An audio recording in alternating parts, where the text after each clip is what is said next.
ભજનો સંકીર્તનો ખૂબ પ્રિય છે। અષ્ટ સિદ્ધિ નવનિધિ કે દાતા અશબર દીન જાનકી માતા। 8 પ્રકારની સિદ્ધિઓ 9 પ્રકારની નિધિઓ જેને આશીર્વાદ સ્વરૂપે માં જાનકીએ હનુમાનજીને પ્રદાન કરી છે। એવા હનુમાનજી મહારાજ સંપૂર્ણ સકલ મનોરથ પરિપૂર્ણ કરનારા છે। એટલે કહેવાનું, જો નર બાલાજી આતા હે, બધાય ભેગું ગાઓ। જો નર બાલાજી આતા હે, जो नर बालाजी आता है, जो नर बालाजी आता है,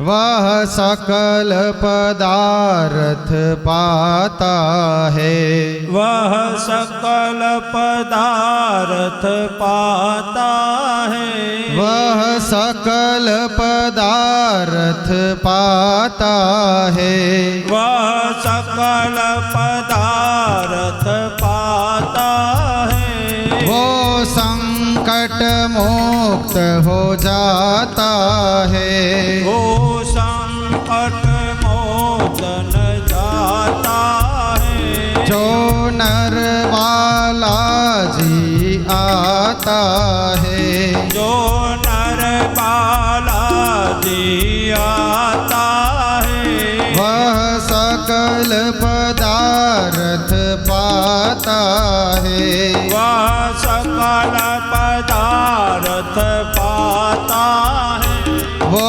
संकट मुक्त हो जाता है, वह संकट मोचन जाता है, जो नर चैतन्य धाम आता है, नर चेतन धन जाता है, वो संकट मुक्त हो जाता है।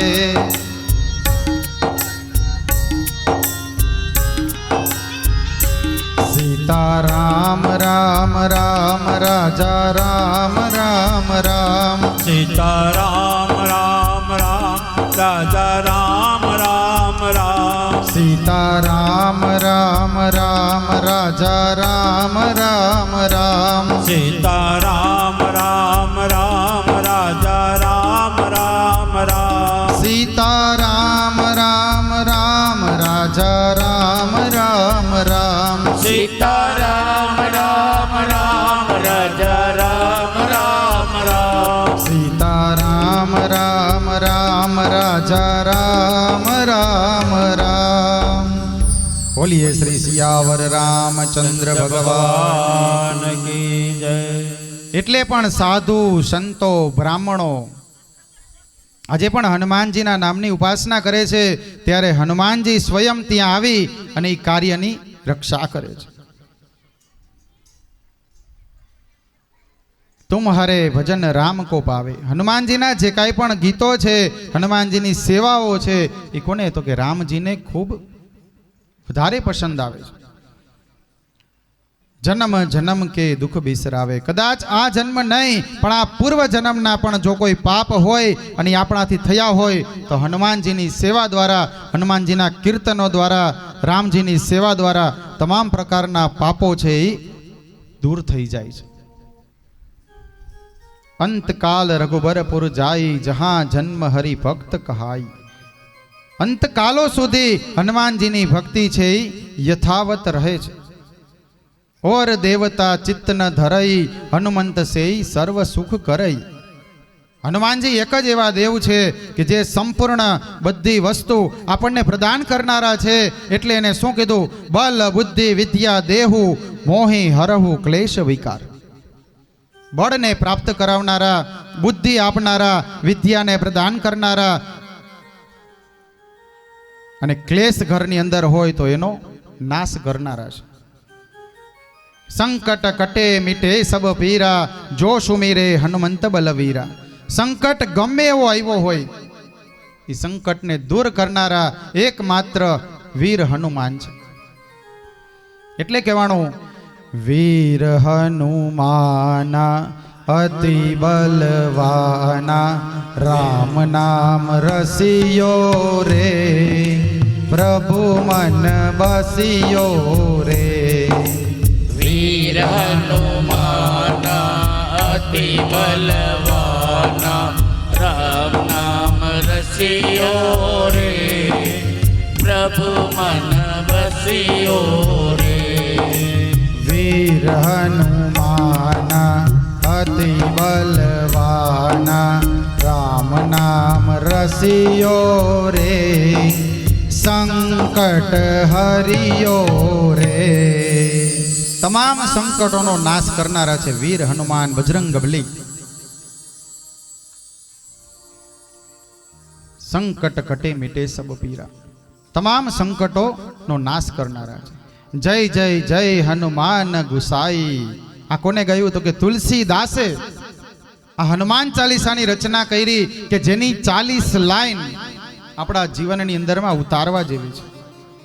કૃપા કરહુ ગુરુદેવ કી નાઈ. જ્યાં સુધી ગુરુદેવની કૃપા ન થાય ને ત્યાં સુધી એક પણ કાર્ય સફળ ન થાય.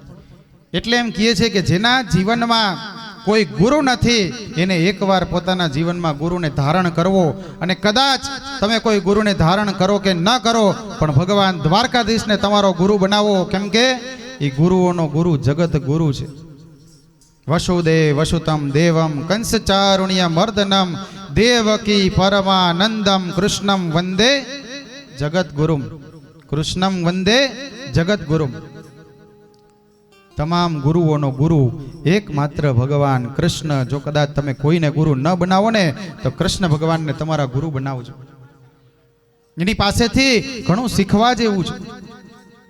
માર્ગદર્શક સિદ્ધિઓ એની પાસેથી શીખવા જેવી છે. રાજનૈતિક સિદ્ધાંતો શીખવા જેવા છે. શિક્ષણ કેમ ભણાવવું અને કેમ ભણવું એ પણ ભગવાન પાસેથી શીખવા જેવું છે. કે જેને અર્જુનને કીધું કે અર્જુન ચલાવ બાણ, ત્યારે અર્જુન બોલ્યો કે ભગવાન સામે ઉભેલા બધાય કે મારા છે. ત્યારે ભગવાન બોલ્યા કે સામે ઉભેલા બધાય તારા છે તો તારી સામે હું કામ ઊભા છે? તારા હોય કોઈથી તારી સામે ઊભા રહીએ? પણ હવે અહીંયા તારે તારા ગાંડીવને પકડી તારા બાણને ચલાવવા પડશે. એ ભગવાને એને જ્ઞાન આપ્યું ત્યારે અર્જુન ગાંડીવ ઉપાડી અને યુદ્ધ કરી શક્યો છે. માર્ગદર્શક, માર્ગદર્શન આપનાર. આપણા જીવનમાં મિત્ર પણ બે પ્રકારના હોય. એમાંથી આપણે કયો રાખવો ને એ આપણે નક્કી કરવાનું છે. એક મિત્ર કેવો હોય તો કે તારે એવો હોય કે જે તમને આગળ લઈ જાય, અને બીજો મિત્ર કેવો હોય ઉપર લઈ ગયો હોય ને છતાં અહીંયાથી ટાળી દે. એટલે એક તારવા વાળો અને એક ટાળવા વાળો. એમાંથી આપણે નક્કી કરવાનું કે મિત્રને આપણે કેવો બનાવવો આપણો. તુલસીદાસે હનુમાન ચાલીસાની રચના કરી. છેલ્લે કહેવાનું કે જો 7 બાર પાઠ કરે કોઈ, જે કોઈ પણ વ્યક્તિ આ હનુમાન ચાલીસાનો 7 વખત પાઠ કરે છે એના જીવનની અંદરમાં તમામ પ્રકારના બંધનો હોય તો એમાંથી છૂટી જાય છે. છૂટહી બંદી મહાસુખ હોય. તમામ બંધનમાંથી જે છૂટી જાય એ હનુમાન ચાલીસા મુક્ત કરાવનાર. જો યહ ભડે હનુમાન ચાલીસા હોય સિદ્ધિ સાખી ગૌરી. જે કોઈ પણ વ્યક્તિ આ હનુમાન ચાલીસાનું પઠન કરે છે એ કેવો બની જાય છે કે તુલસીદાસની જેમ ભક્તિ હતી હનુમાનજી પ્રત્યે, રામજી પ્રત્યે, એવો ભક્તિમય ભાવમય પોતે બની જાય છે. કીજે નાથ હૃદય મહડેરા. હૃદયની અંદરમાં ભગવાનને બિરાજમાન કરાવો. પણ આપણે બધાય શું કરી ભગવાન પાસે જઈ અને આપણે ભગવાન પાસે જ્યારે દર્શન કરી છીએ તો આપણી આંખને તો બંધ જ રાખી છે. કોઈ પણ મંદિરે તમે જાઓ દર્શન કરો, તમે જ્યારે શું કરશો તો કે જ્યાં જઈ અને 2 હાથ જોડી આંખ બંધ કરી અને ભગવાનના દર્શન કરશું. પણ ખરેખર ભગવાનની મૂર્તિ, ભગવાનના સ્વરૂપને આપણે આપણા જીવનમાં ઉતારવાનું છે, હૃદયમાં બેસાડવાના છે. એટલે દર્શન કરો તો ખુલ્લી આંખે દર્શન કરજો. તો ભગવાન ત્યાંથી આવી અને તમારા હૃદયમાં બિરાજમાન થશે. અને હૃદયમાં જ્યારે હનુમાન આવશે તો અહીંયા રામ આવશે. આ હનુમાન ચાલીસાની અંદર એટલી તાકાત છે કે રાતના ગમે એટલા વાગે નીકળો, કોઈ પણ સંકટ આવ્યો હોય, 7 વખત ખાલી હનુમાન ચાલીસા તમે બોલી જાઓ, તમારા જીવનના તમામ કાર્ય હનુમાનજી મહારાજ અહીંયા આવી અને પરિપૂર્ણ કરે છે. હનુમાનજી કેવા તો કે રક્ષક દેવ છે. એટલે મેં કીધું હતું ને કે ગામની અંદર હોય કે શહેર હોય, ત્યાં હનુમાનજીનું મંદિર ક્યાં હોય તો કે જાપે હોય. ગામની રક્ષા કરનાર દેવ હોય. એટલે કહેવાનું તુમ રક્ષક કાહુ કો ડરના. તો આવા હનુમાનજી મહારાજ ચૈતન્ય ધામમાં જ્યારે આપણને આ શ્રી હનુમંત કથાનો અધિકાર મળ્યો છે, ત્યારે આપણે બધા આ પાવનકારી કથાની અંદર આપણે સૌ પાવન બની અને ભગવાનના આવા જ ગુણગાન આપણે સૌ કરતા રહીએ. અને આપણે બધાએ કેવા બનીએ તો કે રામમય બનીએ. એ જ ભાવના સાથે આજની કથાને વિરામ કરતા, ભગવાન હનુમાનજી મહારાજના સ્વરૂપને વંદન કરતા, ભગવાનના ચરણોમાં વંદન સાથે અહીં પધારેલી માતાઓ, બહેનો, ભાઈઓ, વડીલો, એમના ચરણોમાં વંદન સાથે અહીં પધારેલા દરેક જીવાત્માના હૃદયમાં બિરાજતા પરમ તત્વ દિવ્ય ચેતનાને વ્યાસપીઠથી મારા ઝાઝા કરીને જય સિયારામ. બોલો સિયાવર રામચંદ્ર ભગવાન કી જય. ચૈતન્ય હનુમાનજી મહારાજ જય. દ્વારિકાધીશ જય. જય જય શ્રી રાધે. જય જય શ્રી રામ. જય જય શ્રી રામ. જય જય શ્રી રામ. જય જય શ્રી રામ. જય જય શ્રી રામ. જય જય શ્રી રામ. જય જય શ્રી રામ. બોલીએ શ્રી સિયાવર રામ